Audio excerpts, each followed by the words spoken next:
Welcome to Tyrompers No Limit Podcast. Ladies and gentlemen, boys and girls, thanks so much for tuning in to Tyrompers No Limit Podcast, guys. Episode number 78, one of my favorite human beings on earth. I love this man to death. He's helping men save their marriages. He's sharing insights from a 15-year happy marriage. This guy got married at 13, it looks like. He's got 5 children. He lives over in Arizona. I've gotten to hang out with this guy a couple times. I love this man to death. Formerly the wifosexual. I got to get into some of that. Now at the Joel Lopez. I'll link everything he does below. I can't wait to get into it. Welcome to the pod, Joel. How you doing today, man? My man. And I'm a little disappointed that I wasn't on episode 69 just for that. So I'm a little upset about that, not gonna lie. But we got Alex Feinberg on that one for a reason too, man. Man, well, how are you doing, brother? It's so good to always catch up with you. You look great, man. I know you got your youngest just turned 1, but maybe probably I always assume everybody that follows me probably follows you. But for anybody out there who might not know you, can you just kind of give a quick intro, who you are, what you're about? Yeah, so my name is Joel, and I started on Twitter basically just to start a podcast and find people to have on the podcast. And as you kind of tweet, following people like you, following people like The Man's Life, it's like, oh, like there's more to it. And I'm not the most fit person, and I'm not the guy to come and give financial advice, but the one thing that I've been able to have and maintain is a marriage and a relationship and the importance of that. And so through the tweeting and through interactions, it's like, where is the place that I can contribute? Because people like you, like I was in the garage gym right now, like before this, and it was when I started on Twitter, it was like I was seeing you work out, and people like you who are working out, and it's like, oh, there's changed behavior that can happen here. You can reprogram yourself if you're following the right people. And the way I look at it, marriage is just one of the foundational things for our man, for our society, for our culture. And that's like, well, where can I throw my hat in the ring and get in there and speak with authority? And it's marriage. I've been with my wife for over 20 years. We've had a lot of the arguments that you can think of, money arguments, sex arguments, the D word, all that stuff. We've been through it. And through it all, it's one of the greatest decision I ever made was to get married. And there is a push to devalue it, and the more it gets devalued, it seems like the more degraded things become. So guys like you, guys like me, it's like, let's restore that. Let's kind of tell the other side of the story. It's like, no, man, it's not the old ball and chain. It's actually really, really great. And so let's tell those stories. And also for the people who are struggling, it's like it doesn't have to be that way. Like there's seasons to it. So that's, in a nutshell, that's me, your old boy. I love that, man. And dude, there's so many things that we could go and directions we go. Now, I know you grew up playing high school football. You're an in shape guy, man. You talk yourself down some, but you're jacked, man. I've lifted with you. You're jacked, man. 5 kids and a 20-year relationship and a 15-year marriage. And I love how you said that kind of guys like us are starting to change that narrative. You always hear, oh, happy wife, happy life, ball and chain. And these guys talk about life like it ends when you're 30 and you have kids. You don't get to do anything yourself. And can you talk about, why you think society is going that way, how you kind of combat that, and what your message is to guys out there? Well, I think for the longest time, the talk was that, you have the most fun outside of marriage, and sex before marriage is, it's wild, it's crazy. And there's the adventure there. So that's been kind of talked about. You watch the movies, it's like, who in the movies where's a story where there's a married couple and they're madly in love and they have great sex? It's always like, no, it's the guy has an affair or the woman has an affair, and that's where the adventure is. And it's like, no, that's not good, and it's not good for kids. And so when it comes down to it, like that's the main thing. When it comes to raising kids and what's the best environment for raising kids, it's a marriage. So if we go back to the Bible, the first person the relationship was Adam and God, and then Eve came from Adam, and then there was the kids. So it's like that is the order. And when you forget God, then you start trying to experiment and try to do all these other things that don't work. And it's like, God gave you the order. I submit to God, and then me and my wife, and then the kids from there. And so you know, as simple as it is, that's what it is. We forget God. We want to do it our own way. It's not fun to withhold from ourselves or things that we're withholding, but really it's for our own benefit. And so, you know, the story, everything I do is faith-based. It's like, yo, like, what are your degrees and stuff? It's like, well, I actually have a degree in psychology, and it was useless. Like I was like, I remember like graduating, and I was like, that I don't know what the point of this was. And so everything that I've kind of drawn from, it's from the Bible. And again, I'm no theologian or whatever. It's just that, oh, like if I apply this makes things a lot better. Dude. And so, like, you know, just kind of like Jim Bro, it's like Bible bro. Maybe we can coin that Bible bro science. Bible Bro t-shirts coming Yeah. next week, guys. I like it.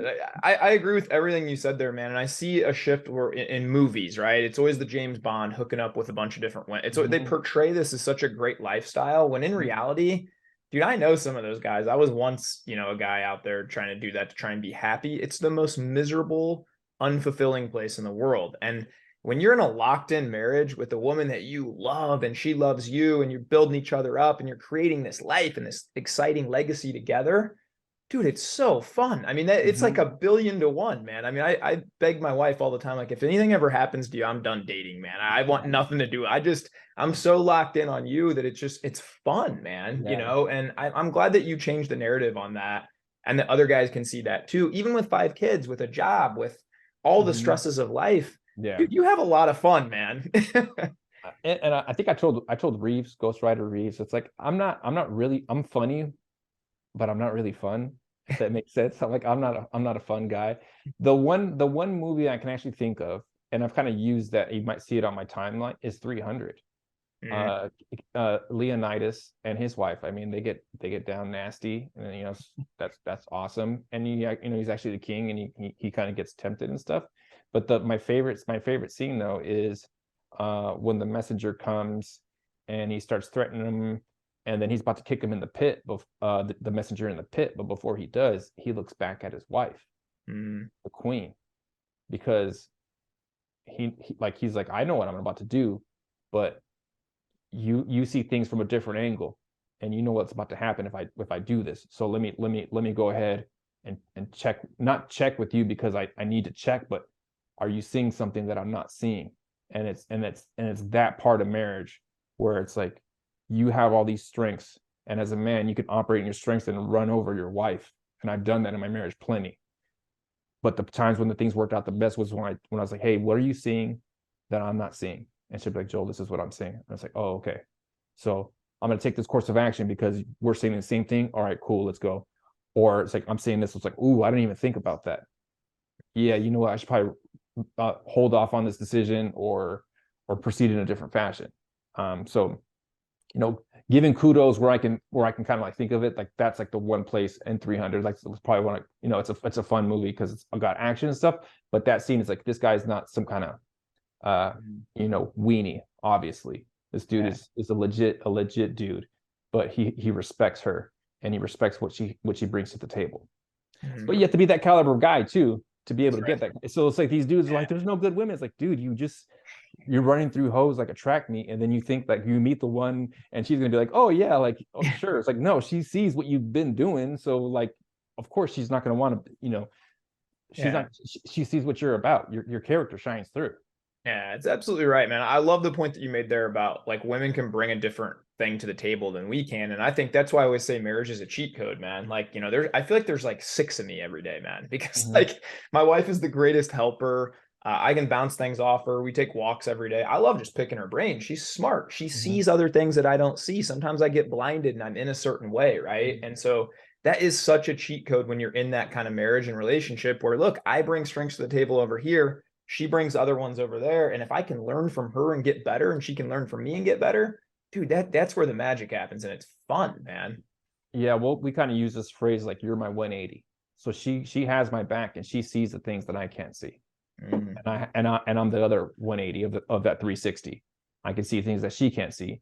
And by being together and understanding that we have each other's best interests, then we can move forward in the world with that knowledge. So Same thing with you and your wife. It's like, oh, shoot, I didn't think about that. That would have been really bad. But again, I'm forceful enough where I've made decisions and didn't kind of run it by her. And it's like, oh, and she'll be like, she'll get back and be like, yeah, I knew that was going to happen. I was like, why didn't you tell me? It's like, well, you didn't ask. I was like, oh, okay. Then you feel like you get punched in the stomach. Yeah. Probably dropped the ball on that. I've done that Yeah. one time or two as well. My bad. That cost us 2 or 3 years, but okay, my bad.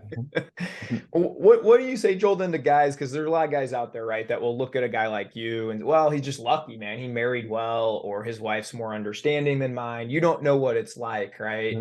My wife only nags me. I'm lucky to get intimate, once every 2 months. You hear these stories, right? And what do you tell guys like that, or what do you tell guys that come to you and say well, that? the truth is that you do need to marry well on the front end. Like the way you enter is going to set the context for your marriage. So, if you went in and you were unfaithful, or you just had bad habits, that just gets exacerbated in marriage, because now you've added the pressure. Like in dating, it's all fun, right? She has her house, you have your house. It's all the dating, so it's all the fun. And now in marriage, it's okay. Well, now you have the responsibility of, paying the bills, of add kids to it. So now you've made it more challenging. So that's the truth. So you need that. That's why I'm of the opinion that you need to vet really hard. And if she's not the one, then move on. You're just going to waste her time. Don't do that to a woman. And also don't do it to yourself, because what you're going to do as a man, you stay around long enough, well, guess what? You're going to want to have sex. Like, come on, man. Even I'm Christian, but I'm still a man. Like, that's what you're going to want to do. And then you're going to prolong a relationship that shouldn't have been prolonged, because, you were after sex. So let's be very clear about that. And that's why I think when we're talking to young people about sex, like, well, this is part of the reasons the likelihood that you're going to make a bad decision has increased now. But then say you're now in a challenging relationship, it all starts with you. Like I went through a phase in my marriage where it was like, oh, this is not good. Well, how have I changed? And it was like, well, like you used to really, like, if you were going to go on a date, you'd wash the car, you'd get everything nice and clean, you get all cleaned up. You make a lot of effort, and then now, you can't be bothered. It's like, I'm watching the game, don't bother. Whereas before, it's like, oh, like, of course I'll take care of it. Like, you would do anything just to be around and please her. And again, like, just because that's because you wanted to. It was out of the goodness that you wanted for her, not because you were trying to get anything. It's just like, I just want to be good to her. And it all starts with you. So one of the my favorite things in the Bible, it all starts with, if you're going to build a house, it starts with getting wisdom. And the wisdom that starts is from you. Like, you set the tone as the man, as the husband, for your house. Like, all of the short, I'm a regular dude. Again, you know me, Ty. I'm no like that. My way is the way, but I'm telling you what the Bible says. All right. Wisdom is the foundation. Though it costs you everything that you have, get wisdom. And a lot of times the problem in the marriage is you don't know who you are. You don't know how women work. You don't know how you work. You don't know your strengths. You don't know your weaknesses. You think that you know her because you've been with her for 5 years. It's like, I got to figure it out. No, you don't. No, you don't. And so it starts with you figuring out who you are, what your strengths and weaknesses are. And then from there, then you can kind of start operating. It's like, I'm gonna go to Vegas, but I don't even know where I am. It's like, well, you're in California. Like, oh, okay, then I need to know what direction I'm going. But if you're, have no clue where you are, how do you know where you're gonna go? So that's always, to me, is figure out who you are, figure out what you're about, figure out what God has plans for you, and then go from there to fix your marriage. Because it can be fixed, but it's gonna take a lot of effort and commitment, for sure. Yeah, man, I love that you start within, and one, I've been through your course and I love it, man. And I'll link everything Joel does below. He puts out great free products, great everything, man. And, one of the things that you always say too, that really resonated with me, man, that hit me pretty early on in our relationship and friendship was I would see you say things like, dudes know all about their football team and the draft picks, and they talk about how the wide receivers communication is so great with the quarterback, but he has no idea his wife's love language or how she's built up. And it was like, ooh, man, that's a dagger. Because, I used to spend 25, 30 hours a week on sports, right? And the last 4+ years, I've spent exactly 0, and taking a lot of that energy and putting it into my wife. And I love how you said, in the beginning of the relationship, man, dude, you're checking the breath, you change the shirt a time or two, you're making sure everything's great because you want to impress them. But then I think there's this attitude of guys, and I fell victim to it early in my marriage. Well, I got the girl, I got the house, I don't have to keep putting forth the same effort, right? And I think women can sense that, and they sense that, well, you're not their number one anymore.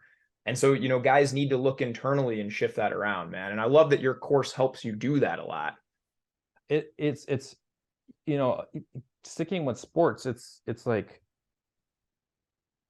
on draft day, dudes are so excited, and a college athlete will work their ass off to get drafted. But there's a certain type of person who draft day is just the beginning of the work. Whereas for some, it's the ending. And I think marriage is like that. It's like, oh, I made it. Sure, here's the ring. I love her. She knows I love her. I'm done. Whereas some guys, it's like, well, this is actually the beginning. Like, we're basketball guys. We're Jordan age. We're Kobe Bryant is the best age, right? But the dude never lost the commitment to the game, the things that were required to be great. And we admire the Mamba mentality in sports, but it's like, no, you can do that for your marriage. Like Kobe Bryant never stopped watching film, never stopped caring about his footwork, never stopped caring about his body. Like these are all things that if we apply them in our marriages can supercharge them. And it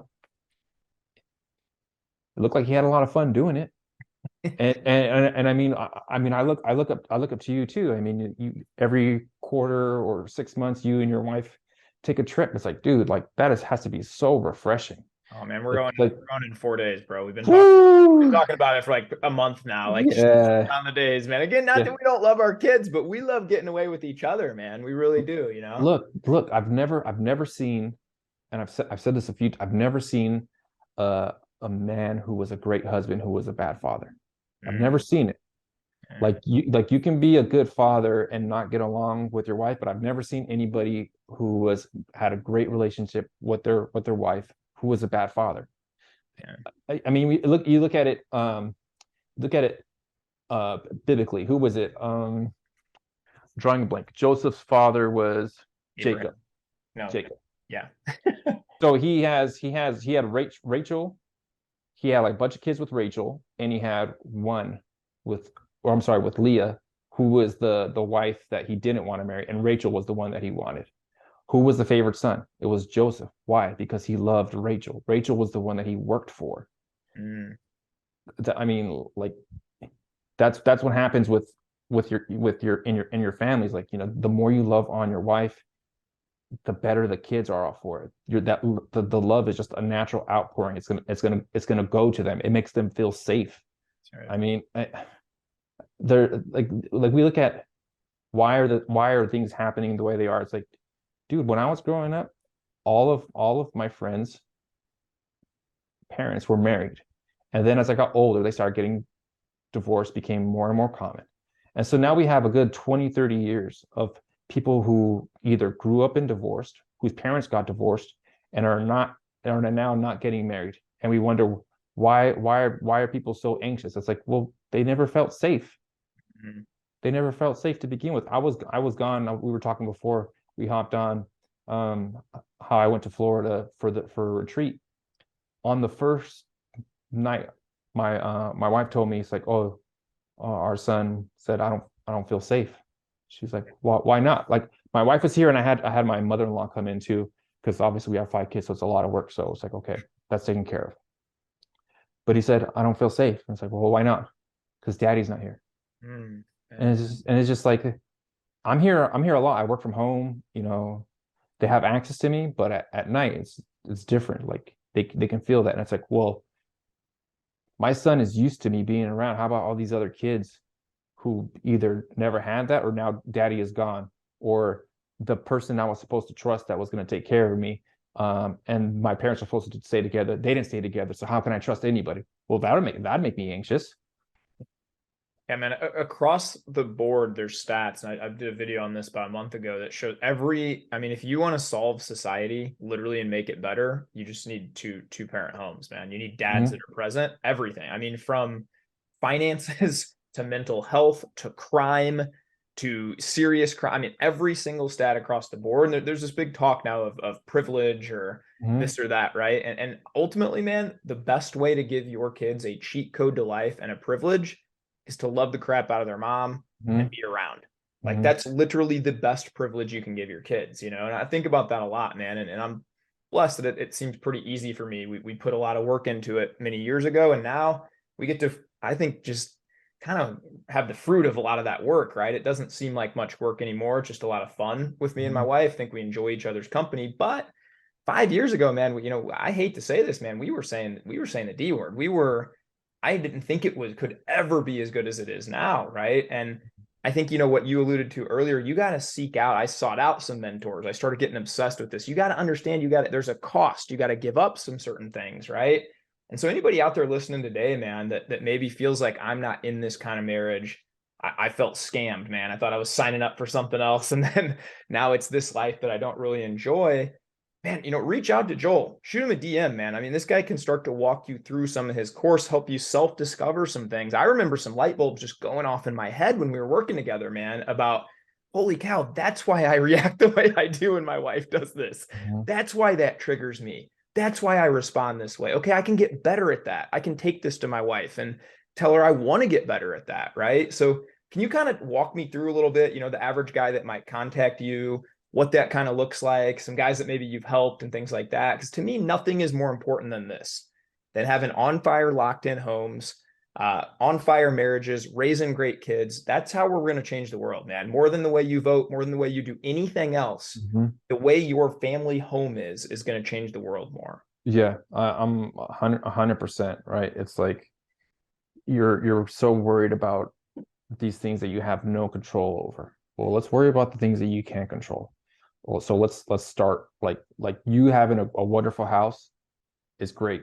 Your neighbor has a wonderful house, great. Let's start there. In my house, great. Like let's take care of our homes.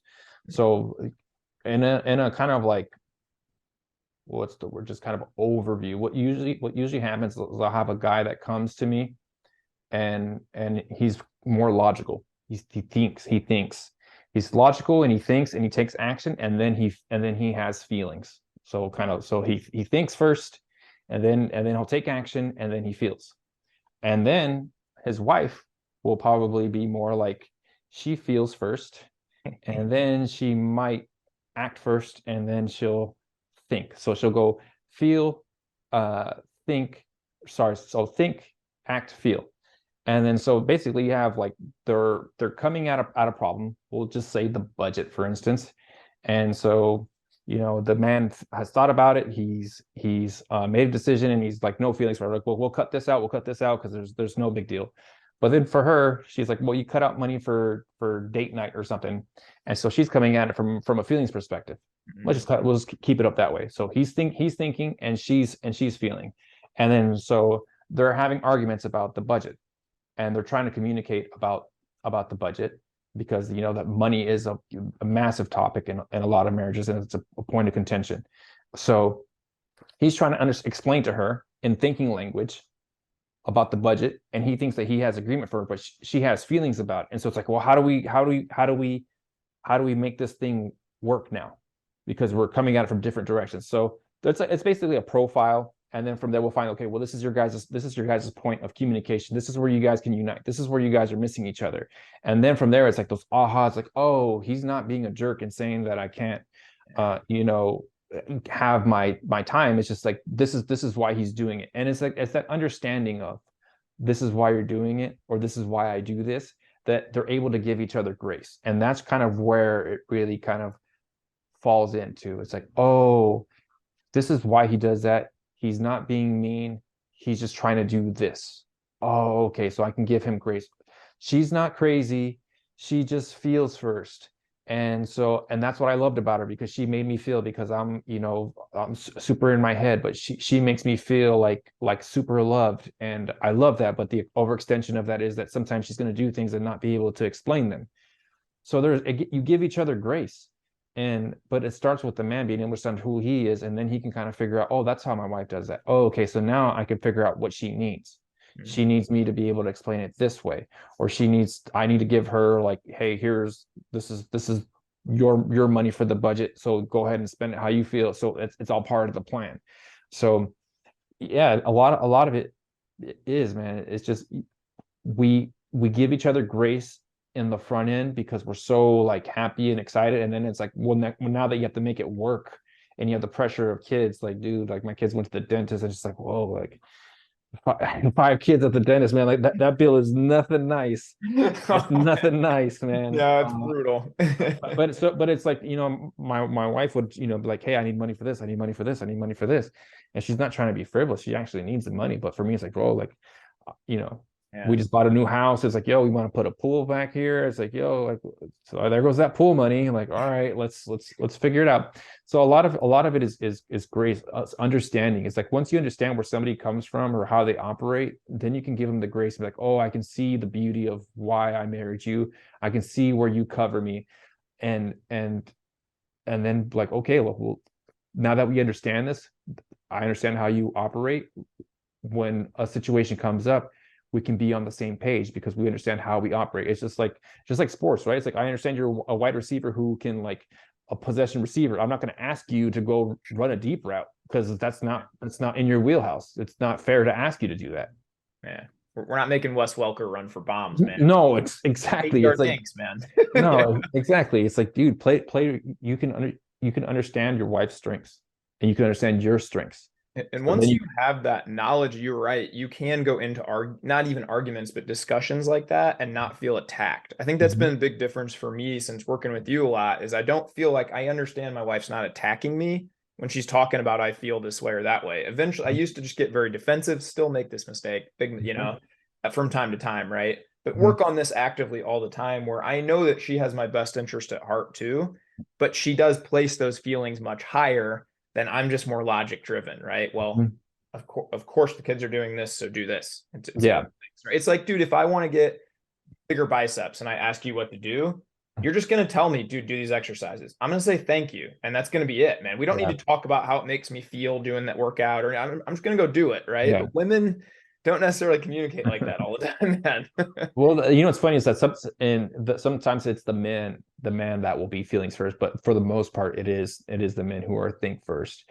And that's, but that's kind of like, well, this is how men are. It's like, well, no, he's actually like a really a feelings guy. It's like, oh, okay. So, and that's why I think I like the tool that I use, because it doesn't try to pigeonhole anybody. It's kind of gives you a scale. So it's like, okay, like, yeah, I do all these things. It's like, yes, I think first, but yes, I do have feelings. It just takes a while to get to that point. Yeah, man. And sidebar for any of you young kings out there that are not married yet, find a wife who doesn't love to spend money, doesn't care about status, doesn't care about a lot of these things. It is a cheat code, man. Because my wife could care, dude, she could care less about. I mean, if I were to buy her, if I were, after this pod, were to order her a bunch of like fancy jewelry or fill in the blank, she'd be like, dude, send it back. Spend time with me. That's what I want, Yeah. And you know what? Yeah, the key to that is, if she's grateful for whatever, like, you get her, if she's grateful for it. Like that was something, my wife, like, whenever I gave her something, she was grateful for it. And that was something that I noticed. And especially because, like, we met when we were really young. So it wasn't like I ever had money, but it was just, whatever I gave her, she was grateful for it. And because she was like that, that's why I wanted to give her more, because it was whatever I did give to her, whether it was, we would just do, like, go to the Barnes and Noble and, like, just sit and read, like that. Those are some of our dates, because it's like I didn't have any money. So it's like, all right, and we were also long distance, so it's kind of a side note. We were long distance, so like I'd have to get on a flight and go see her or drive to see her, and so it was like all the money I had was like to basically see her. So I was like, all right, you get me, right? So that's it. But yeah, that's something to look out for. Does she display gratitude for things big or small? I love that, man. Well, dude, outside of having fantastic hair like you have, man, which I've just been admiring this whole podcast, brother. I let it grow out since I love since it, you man. last seen me, right? Outside of that, and just being kind of fun and playful and a great dad, what are some other tips you'd give guys out there, to rekindle, reflame that marriage, to sort of have an on fire marriage, and to keep cultivating that? The big thing is, especially if you've been together for a long time, is like the fresh eyes. Like listen to like the songs that you listened to when you were dating. Like that is like a easy, like, oh, like remember when we like went on that cool date or we went on that cool trip, and remember with fresh eyes, because you can get so used to each other, and like, yeah, you could take it for granted. That's probably the best way. And that's a dangerous place to be, once you take something for granted. So that, yeah, that would be the big thing, is look with fresh eyes. That what is that, beginner's mind or beginner's eyes. Like, you have to cultivate that, and then also just focus on the good things, because you can make a laundry list of things that you don't like, and that's trouble. So focus on the good things that you see in her and focus in on those things. Yeah, man, I think you can choose either way, right? Like even today, I got stuck in traffic for over an hour with two screaming 2-year-olds. Mhm. Really fun. Yeah. And man, I just kept telling myself, reminding myself, I'm grateful to have a car. I'm grateful I actually get to spend a little more time with my boys, even though it's a stressful environment. They want out, we're all ready to play. You can always make the best of it and choose intentionally to look at those good things. I think Do you know the happy song? no, huh? What is this? The happy song, man. Like my kid, she starts crying or whatever, put the happy song. So I'm gonna have to look. yeah, Can you just go to YouTube and put in happy yeah, song? yeah. This is what I'll do right after the pod. Send it to you. Like that. Like my kids, the older kids will sing that song to her now when she starts crying or she starts fussing. Like I don't know what it is, but that song is like magic. It was like Baby Shark was like a jam before, right? Yeah. The happy song, man. I'm telling you. Like, Okay, dude, I'm gonna check this we one had out. that thing on repeat. Do you guys do the family dance parties too, where you pick songs and get out? I don't know. We're kind of, I mean, we're kind of all over the place now. So my oldest is 11 now, and so we homeschool, so we're constantly shuttling them. If anything that we do like together for sure as a family is family meeting, and we got that from John Shout. Like Yeah. that's like the one thing that we uh And for consistently anybody do. listening that doesn't know what a family meeting, you want to describe that to him, man? Oh yeah, and the shout out to John. So I got this because I met John on the retreat with you, Yeah. and he's a few years older than us, and he has grown kids, and so I noticed that, and then I remember when we were on the retreat, he actually stepped away to talk to his dad, and he's like, "Oh, I have a weekly talk with my dad." And I was like, "Oh, that's pretty cool." So when he comes with this family meeting, it's like one thing to like, a guy with no kids, but like family meeting, like, all right, man, cool, great. But this is guys, has grown kids, and they get along. So once a week, this is how we run it now. We basically got it from Johnny. We start off, and we'll start off in prayer, and then we'll talk about highs and lows. So our kids will talk about their highs for the week and any lows for the week. They have to tell us a high, and they don't have to tell us a low. And then we compliment each other. We'll find something to compliment. It's a little harder for the younger ones, but like, we work through it. And then we talk about family issues. So any kind of concern or something that we have, somebody didn't want to share the Nintendo, or somebody was being mean, like, we talk about that. And then sometimes, we haven't introduced like a Bible study or anything, but that's kind of probably where we wrap it up, because it does take a while. But for us, it's like, it gives them a voice, and I want my kids to like have a voice. I want them to to know that we hear their concerns, but also for us to, cultivate, those highs so we can hear that. Because sometimes they'll bring stuff up. It's like, I didn't know that you had that. That's great. Or they have, to compliment each other. It's like this is what we're trying to build, where we build each other up. Because, just like social media, you go outside and you can get all kinds of negativity. So it's like in our house, we want to build each other up. Like we're on the same side, and we're for each other, and we're supporting each other. And that's the culture that we want to cultivate here in our house.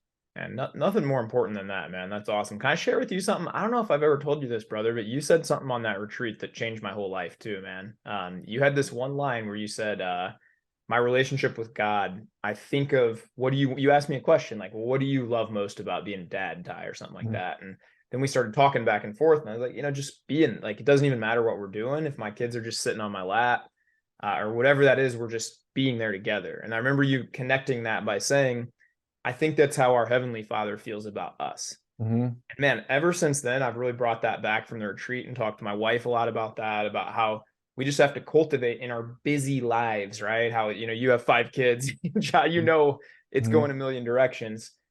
Same for me with several kids and things like that. But we have to cultivate time every day to just be with our Heavenly Father, and to just kind of crawl up close to him and say, hey man, I want to walk with you today. Where are we going, and build that relationship. And that was such a powerful thing in my mind, to view my faith like that. So I don't think I've ever said thanks for that, man, but that impacted me so much, brother. So, well, I appreciate it, because I think, like for me, like, well, and a lot of people, it's like if you view God wrong, then you get it all wrong. And so if you think God is angry with you, or he's mean, or you have to, follow a bunch of rules to get love and affection from God, well, you've missed it. And I think as a daddy, like, your kid could have been throwing a tantrum over, they said they wanted peanut butter, and then you gave them peanut butter, and then they cried because you gave them peanut butter. You're like, dude, I just gave you what you wanted, and you're still crying.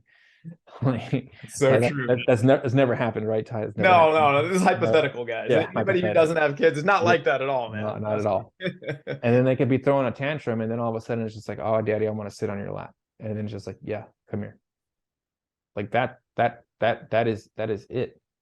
But also, like when your kid sits in your lap, like I have like right now, like one of my kids is still has kind of chick-mo voice and stuff. So it's like, I never wanted to change, because it's like the best.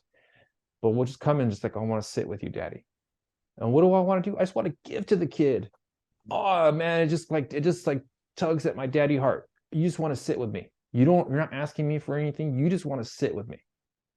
Right? Because, there's nothing wrong with kids asking for stuff. Like, okay, of course I want to give to you. But this kid will just come and just sit with me. Just sit on my lap. Yeah. Give me kisses. Oh my gosh. What do you want, kid? Whatever you want.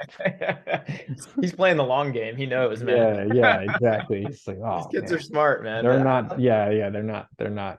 I do love how you talk about cultivating that in your family, though, and that's something my wife and I talk about a lot too. Hey, how do we want our home to be, right? Because the outside world, man, let's be honest, it's pretty crazy, dude. Some of the stuff they're going to be introduced to, some of the things they're going to hear, be afraid of, all these things, right? And I think we have to cultivate, I love that word, our homes as these safe places where you're always encouraged. It's always okay. We're always building each other up and talking about how to get better and things like that. Always looking for lessons and things like that, And I mean, just from 2020 on, I think that's kind of solidified it for a lot of people, right? Like you would go out and be like, dude, what's this?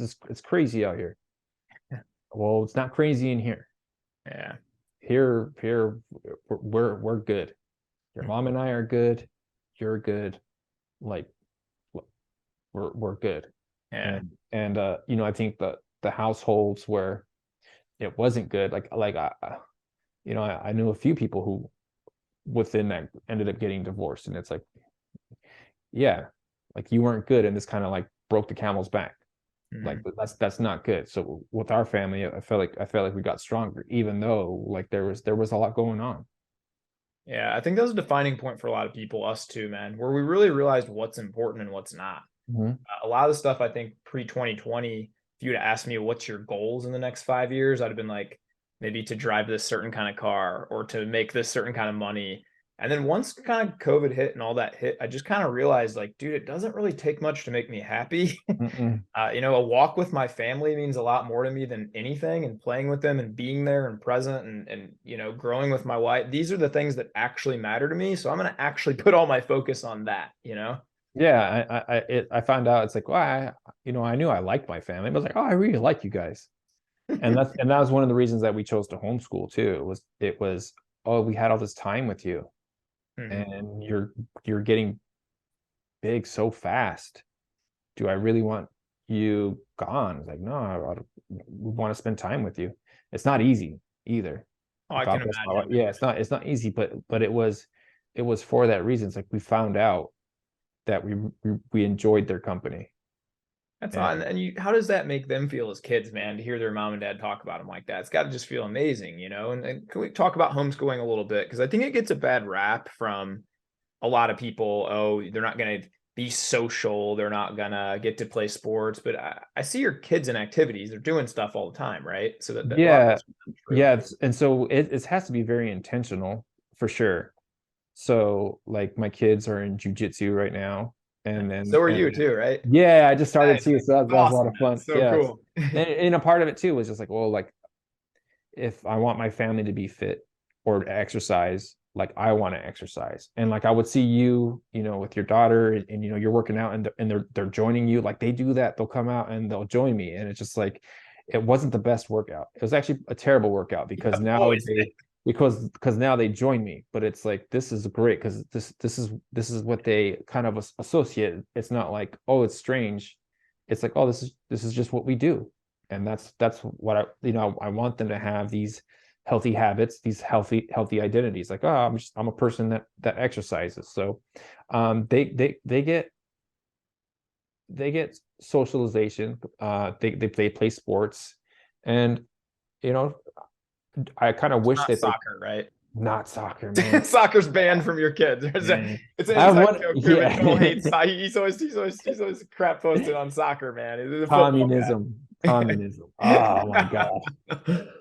And my mom tells me, she's like, watch, one of your kids is going to play soccer. And I was like, oh, please, God, no. Dude, I almost have tagged you on a tweet 50 times. And then I'm like, I'm not going to do it just because it'll anger you. But we take like a soccer ball, a football. We take basically every ball every day to the park. Yeah. And one of my boys pretty much goes to the soccer ball first every time and dribbles it around. And I've taken a picture. I'm like, hey, Uncle Joel, I'm sorry, man. But I don't have what's funny? People ask like, what's your problem with soccer? It's like, I get it. It's exercise and stuff. So I'm for that.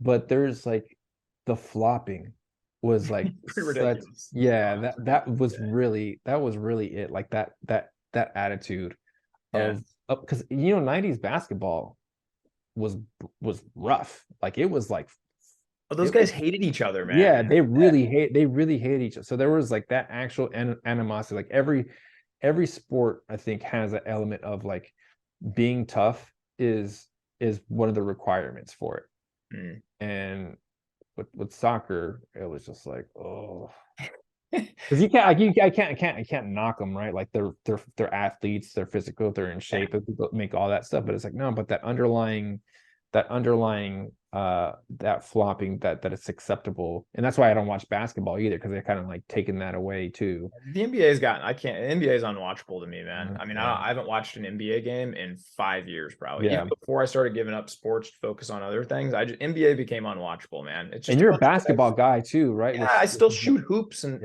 quite often, to be honest. But yeah, it's unwatchable for me, man. I don't know, not the same. No. We're showing our age here, man. These damn young kids think they got it all figured out. What is it? I'm get off my lawn years old. That's right, man. The only thing I don't like about soccer, I think it's a beautiful game. I'll enjoy watching it. I don't like anything that ends in a tie. We gotta have a winner, man. I'm not a fan of anything that can end in a tie. I'm just not. I don't know. I teach my kids to be a little competitive. Hey, we can have grace when we lose. We can learn lessons from it. But I want to know who's the best. I want to see who wins. Like. Communism. That's my complaint with it. I think that kind of brings up a good point, that there's like certain tensions of things, and it applies in a lot, right? It doesn't come across on Twitter. So like for me, I'm the same way with my kids. You do everything possible to win, everything that you can to win, And also, it doesn't really matter, which is weird. It is weird. Which is weird, right? So I coach high school football, and I wanted everything. We did everything possible to win, and like you would, put everything into the game, and then as soon as the game was over, okay, like that's done. I don't really care if we won or lost, and that's, I think, something that I try and instill into my kids. Like, we're gonna do everything possible to win. Yeah. And you don't want to give up your integrity, but using that whole like scratch claw, do what you can to win, and then also it doesn't matter. Because I think that's the beautiful thing of life, really, Joel, is when you think of it, is like I've been guilty of this too in the past. I'll be happy when. I'll be happy when. I'll be happy when. No, dude, the beautiful part of it is the journey that you take, right? It's like I'm not like, oh, I can't wait till my kids are 18 and out of the house, or 20, or whenever they leave, right? No, man, it's the journey of it. That's all we really have. And so I think that's well said, of like, that's why that mindset is so important, Well, it's really a issue of joy. Like, happiness is circumstantial, right? Like, you go on you're going on a trip with your wife, right? It's very easy to be happy during that time, because the kids, there's none of the responsibility and stuff. It's a lot more challenging to have that same joy when you've been up all night because the kid's throwing up every hour, and then not only that, but then another kid now is having nightmares, and it's like, well, I was planning on getting a workout in, and that, now that's either not going to happen, or it's going to be a terrible workout. Like, can you have joy in those circumstances? And my wife and I, we kind of went through it within the last year, where we had to move 5 times in 15 months. It was not fun. So we kind of had a rallying cry of, there's no one else I'd rather do this with. I love that, man. It's a powerful frame. And it really is, because here's this thing that we're going through that sucks, but I choose to do this with you, and there's nobody else that I want to do this with, and the same for me, because some of it, I guess you could say, was kind of my fault, but so it affirmed me. It's like, okay, like we're still good. Yeah, that's a man, when she has your back in the good times and the bad, that's when life gets really good, man. Because I do dumb stuff, right? But I know my wife has my back, and like, she supports me, and we'll grow through it together, is also awesome. Man, I could keep talking to you forever, brother, but my wife just gave me a 2-minute warning. We need to go. We walk and pick up our daughter she goes to school half a mile down the road. So we take the boys, walk and get her every day. But I need to wrap up. But man, come back on again. I'd love to. We could probably just do let's set a record for a podcast, man, and just do like a 5-hour one if we ever have time, man. Let's start like at 5 a.m. or 4 a.m. 5 a.m. sunrise one, man. Maybe on your next walking challenge, just do like a walking talk. Bro, let's do that. 100K steps, and I'll just chat with you the whole time. You'll be sick of me at the end of it, man. Guys, I'm gonna plug everything Joel does. He's at the THEE Joel Lopez on Twitter. Give him a follow, man. This guy's coming up on 10,000 followers. It's out just some fire content, great threads. I'm gonna link he has a free product out there too. His marriage coaching is top notch. I've done it. It works. It's awesome. You'll self-discover a lot. You'll be able to take some powerful stuff with you. Give this guy a follow. Give this guy a check out, man. Fire him a message. Again, I think what's going to change the world is On Fire Homes. You lead from the front. You lead by example. I'm honored to call you a brother, man. Amen. For the kingdom, baby. For the kingdom. And hey, man, can I be an official wife-asexual? I got my wife's tattooed on me, man. So I want to be a part of the club, right? Yes, sir. I appreciate it. Well, any last words for the viewers, man? No, I mean, obviously, I love talking to you. You're one of the first people that I found on here. So, the feeling is mutual. Follow Tyler. Obviously, they're following you. But, grace, we need more grace in the world, and in your marriage. You need to extend to each other grace. Amen, man. I'm going to have to ask for some, because I realize I'm a few minutes late. For sure. Just get chatting, man. It's easy. All right. God bless you, guys. It's been Tyrompers episode number 78 with my man, Joel Lopez. Give him a follow. Give him some love. You guys go have the greatest day of your lives. Be kind to each other. Be kind to yourselves. Let's go change the world, baby.